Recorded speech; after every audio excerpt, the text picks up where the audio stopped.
veil only thin this time of year, or is it thin all the time?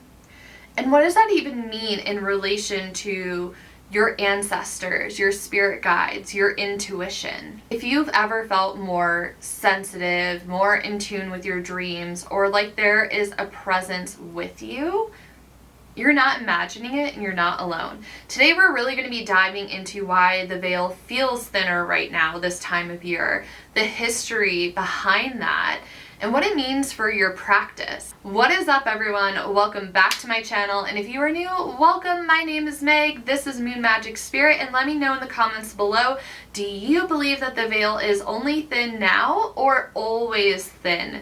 I'm excited to really get into this debate with you.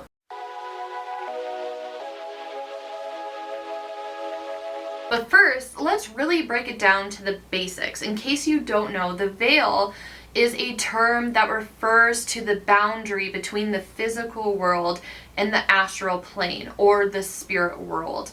And traditionally, it's said to be at its thinnest during Samhain. But what does that actually mean? Ancient cultures have noticed and had a whole holiday. I mean, that's what Samhain's all about.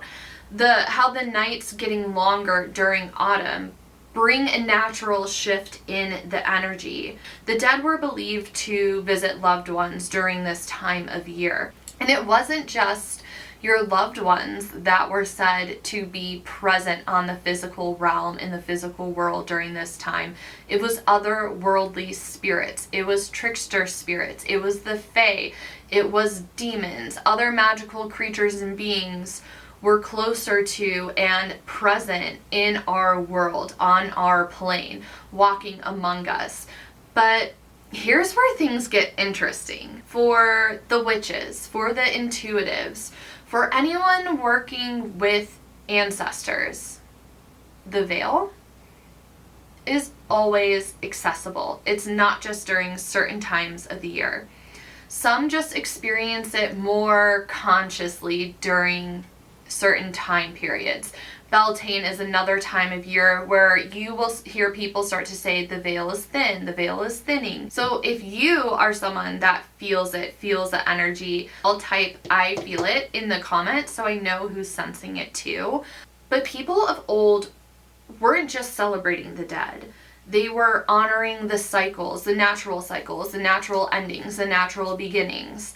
That energy is very fertile for dream work, for shadow exploration and manifestation. And Samhain is that precipice. It's at the breaking point of endings and new beginnings. It's also known as the Witch's New Year. If you would really like to learn more about Samhain, I have it in my Wheel of the Year playlist. I really hope you check it out. So for example, I mentioned Beltane earlier, and it's all about birth and renewal, and Samhain focuses on endings and ancestral connection. So the nights being longer amplified those periods of introspection, reflection, and sensitivity to the unseen realm. People weren't as busy with their harvest season anymore. They had more time on their hands, so to say, and with the night growing darker longer than, daylight lasting, that's kind of where the veil is thinning, or the veil is thin this kind of year, comes from. There is always a debate that I see, especially on threads, of people saying like, the veil isn't thin now, it's always thin, or the veil is thin this time of year, not all the time. Like, people are like very divided on it. In typical Libra rising fashion, I'm a little wishy-washy. I'm a little in between. I'm like, yes, like the veil is always thin, especially if you're intuitive, if you're a practicing witch. Like, you're more in tune to the astral, to the spiritual realm. So of course it's always thin to us. But to me personally, it feels especially thin during this time of year. It's when I'm feeling super drawn for ancestral work. And it's when I feel most intuitive. As a Scorpio moon, I think I'm naturally drawn to the darker half of the year, and really especially diving into shadow work during this time of year. So let me know in the comments, where do you lie on this age-old debate? I would love to know what your thoughts and opinions are. So as the veil starts to thin, unresolved shadow work tends to come up to the surface. Old fears, limiting beliefs, emotional patterns can really feel amplified. And if you would like to dive in a little bit more to this, I just uploaded a video last week talking about shadow blocks, so be sure to check it out. But here's the thing with it. You know what it is, you know how to work with it, and you can take this energy and transmute it into insight and get it to work for you, with you, through reflection, through journaling, through ritual, through tarot spreads. Those are all tools for processing these shadows and like kind of getting into the thick of it. For example, setting aside even 5 to 10 minutes at night to journal about what you're afraid of, like what those fears are, can help reveal patterns that you're not even aware of, because you're digging a little bit deeper into the why behind it, like why am I feeling this way? And being able to recognize and know what those patterns are so beneficial to working past those fears and those blocks. And pulling a tarot spread, even focusing on shadow works or around fear or limiting beliefs, can illuminate what's holding you back. And if you're still feeling a little bit stuck on why you're feeling that fear or what exactly it is, or like how you can move past it, tarot is your bestie for that. So finding tarot spreads based on shadow work, on shadow blocks, on your fears, on limiting beliefs can really help you dive into even more information and how to move past that. So if you've been noticing shadows that are coming up for you, comment below and I can try my best to maybe do another video expanding even more on that and how to kind of cleanse and get rid of them later this month, if that's something you would be interested in. Once we have those shadows acknowledged, the veil's energy can be used for vision work and for manifestation, for transmutation of taking that fear and turning it into a dream, or like helping it focus on achieving your goals.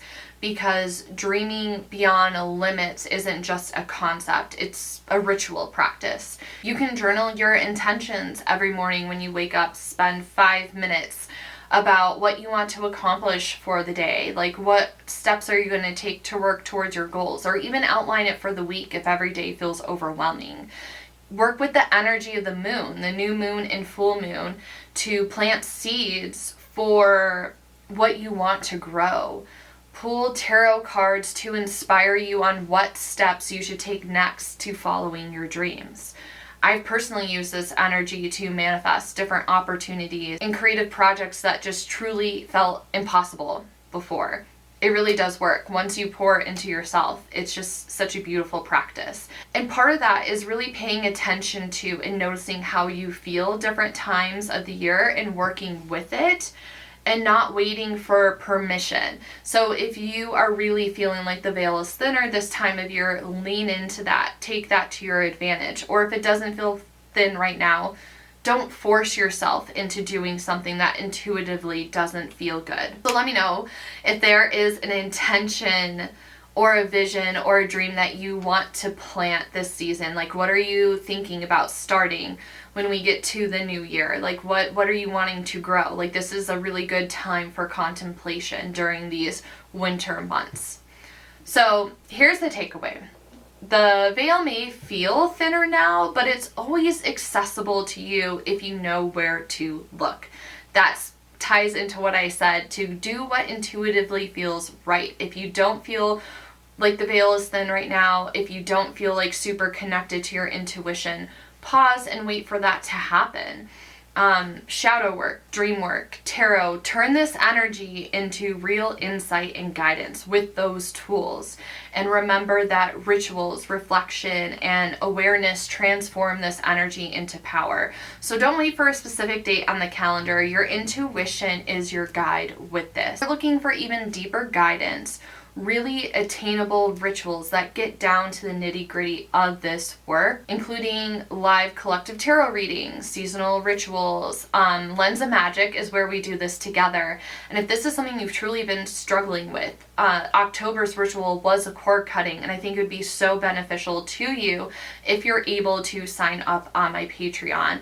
So let me know in the comments below after watching this video, has your take changed at all? Or like, where do you fall on this debate? Is the veil always thin, or does it feel especially thin this time of year for you?